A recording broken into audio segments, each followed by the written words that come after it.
பொன்னேரி அருகே பண்டிக்காவனூர் சிவா விஷ்ணு கோவிலில் பிரதோஷ விழா, திரளான பக்தர்கள் பங்கேற்பு. திருவள்ளூர் மாவட்டம் பொன்னேரி அடுத்த பண்டிக்காவனூரில் சுமார் 300 ஆண்டுகள் பழமை வாய்ந்த சிவா விஷ்ணு கோவில் அமைந்துள்ளது.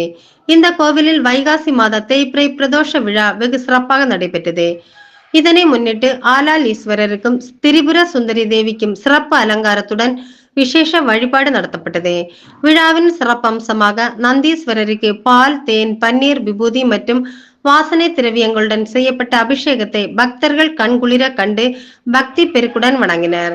இதனைத் தொடர்ந்து ஆலால் ஈஸ்வரருக்கு பால், தேன், பன்னீர், விபூதி போன்ற வாசனை திரவியங்களுடன் அபிஷேகம் செய்யப்பட்டது. திரிபுர சுந்தரி தாயாருக்கும் ஆலய ஈஸ்வரருக்கும் நந்தியாருக்கும் மகா தீபாராதனை காட்டப்பட்டது. இதனைத் தொடர்ந்து மேலதாளம் முழங்க பக்தர்கள் புடைசூழ சிவபெருமான் 3 முறை பிரகார உலா வந்து பக்தர்களுக்கு அருள் பாலித்தார். இவ்விழாவில் பங்கேற்ற பக்தர்களுக்கு பிரசாதம் வழங்கப்பட்டது.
வேயிரு தோழி பங்கன் விடமுன்